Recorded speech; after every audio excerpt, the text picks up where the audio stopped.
자, 조금 쉬셨나요? 네. 제가 이제 질문하셔서 제가 얘기하는데 지금은 어떻게 문제 내는지 모르겠지만 우리 때는 그렇게 문제 냈어요. 그러니까 각 대학의 교수님들한테 문제를 몇 개씩 보내달라고 얘기를 해요. 근데 이거는 몇몇 학교만, 그러니까 저도 그걸 한번 받은 적이 있었거든요. 제가 대학에서 강의를 하는데 문제를 보내달라는 거예요. 그래서 제가 이쪽에서 일하고 있습니다. 제가 문제 내도 되나요? 그랬더니 그러면 안 되는데요. 그래서 쓱 말더라고요. 그래서 각 대학의 교수님들한테 문제를 보내달라고 얘기를 해요. 한 4문제, 5문제씩 보내달라고 합니다. 그럼 이제 교수님들이 어떤 교수님 보내주고 어떤 교수님 안 보내주거든요. 그걸 다 취합을 해서 그 다음에 이제 문제 내기 전에 호텔로 들어가는 건 알고 계시나요? 호텔로 들어가요, 우리가. 그래서 들어가는데 문제를 갖고 들어가고 그 다음에 그 문제를 초이스할 수 있는 사람을 몇 명을 불러요. 저도 그때 보건교사 합격하고 나서 발령이 1년 뒤에 났거든요. 1년 동안 놀면서 이렇게 삐삐덕대고 놀고 있는데 갑자기 교육청에 연락이 온 거예요. 그때 요번에 뭐 문제 내는데 거기 들어가실래? 이러는 거예요. 그래서 저 들어갈게요. 무슨 큰 경험이잖아요. 근데 돈 되게 작게 주긴 하더라고요. 거기서 보름 동안 같이 있었습니다. 보름 동안. 근데 되게 웃긴 게 봉고차를 이제 어디 장소에 기다리고 있는 15일 동안 가서 갇혀 있어야 되니까 15일 동안 있어야 되니까 뭐 준비 다 해갖고 오는데 핸드폰은 안 되고요. 핸드폰 절대로 안 되고 다 안 되고 그 다음에 핸드폰은 갖고 들어와도 반납을 해야 된대요. 그래서 알았습니다. 근데 이제 책 같은 거 좀 가서 소일거리 할 거 좀 갖고 오래 옷하고 그래서 챙겨갔는데 봉고차가 오더라고요. 딱 탔는데 봉고차가 유리문이 일단 다 이렇게 유리문에 다 까맣게 색칠해 있어.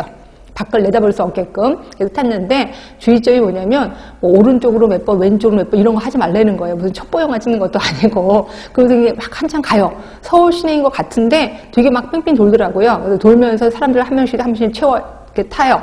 탔는데 그 다음에 이제 도착을 했대요. 도착했는데 문 열어줄 테니까 괜히 주변 훑어보지 말고 바로 앞에 있는 호텔이 있으면 호텔을 무조건 들어가라는 거예요. 주변 훑어보지 말고. 그래서 문이 딱 열렸는데 숲이 있어요. 그리고 강이 있는 거 보니까 한강주변 같아요.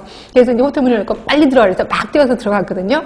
들어갔는데 그 호텔 한 층을 다 빌리더라고요. 다 빌려서 거기에 있는 사람들 전부 다 거기 시험과 관련된 걸 하는데 문제 중에서 뽑는 거예요. 근데 그 뽑는 걸 누가 뽑냐면 행정하는 사람들이 뽑아요.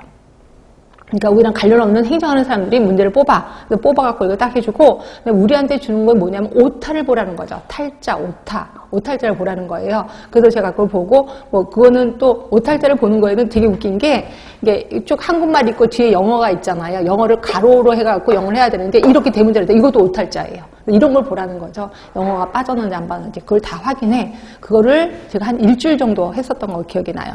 하고, 그 다음에 일주일 정도 하고, 그 다음에 이제 없습니다라고 해서 보내잖아요. 근데 그것도 이제 혼자 하는 게 아니라 저랑 관련된, 그러니까 보건교사 대부분 합격한 친구 중에서 좀 높은 점수로 합격한 친구들 좀 불러요. 그래서 그걸 확인하게끔 하는 거죠. 확인하고 또 어떤 거는 이거는 무슨 비슷한 문제가 있습니다라고 하면 이것도 또 이제 제외되고 뭐 이런 식으로 해갖고 문제를 추려서 그 다음에 그게 한 일주일 정도. 그리고 나서 이걸 인쇄를 맡기는 동안 그 다음에 우리는 할 일 없잖아요. 근데 우리 나오면 안 되잖아요. 네. 그래서 그 다음에는 일주일 동안 또 갇혀 있는 거예요. 그냥 시험 보는 날까지. 네, 여러분들이 시험장에 딱 아침에 딱 들어가서 땡 하고 들어가서 1시간 정도 지나면 그때 이제 우리가 풀어주거든요. 그러니까 일주일 동안 갇혀있는데 진짜 미치겠더라고요. 뭐 할지를 모르겠고. 그래서 했던 기억이 나는데 그런 식으로 문제를 뽑았습니다. 지금은 어떨지는 모르겠지만 그때 당시에 그렇게 문제를 좀 뽑았어요. 그리고 나서 그 다음에 이제 시험 점수 매기로 또 다른 교수님이 들어가시는 거죠. 그런데 가시는데 그 문제를 낼 때 뭐라고 문제를 내냐면 이렇게 하고 핵심되는 단어를 쓰게끔 되어 있습니다. 교수가 이거의 답은 요런 단어가 있어야 됩니다. 라고 얘기를 해요. 생각을 해보세요. 우리 간호학과 친구들은 잘 문장을 미사하려고 이런 걸 잘 못 만들어요. 우리 간호학과 친구들 공통점이 뭐냐면 단어를 보면 그러니까 단어는 써있는데 앞뒤 문장이 이상하고 말도 안 되는 것이 되게 많아요. 이게 우리 간호학과 친구들의 특성이라고 보시면 돼. 교수님들도 마찬가지야. 교수님들도 무슨 문장을 아름답게 꾸미고 이런 걸 잘 못해요. 이과 쪽이잖아요. 그래서 교수님들조차도 정답을 줄 때 필수 단어, 핵심되는 포인트를 딱딱 줘요. 이거에 있으면 맞게 합시다 라고 얘기를 하는 거예요. 그러고 나서 채점 매기는 교수님들이 들어가셔서 그 다음에 이 단어들이 있는지 없는지 확인하는 거죠. 그래서 필요 이상 단어를 길게 쓰면 오죽하면 문제 그렇잖아요. 2줄 정도로 쓰시오 이렇게 돼 있잖아요. 얼마나 말을 많이 쓰면.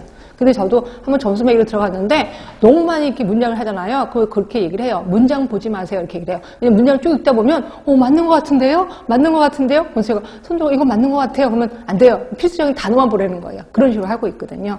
제발 문장을 예쁘게 꾸밀 생각하지 마시고 필수적인 단어만 써주시는 게 제일 좋습니다. 그런 걸 되게 좋아하는 게 간호학과 교수님들이거든요. 그렇게 해서 하시면 되고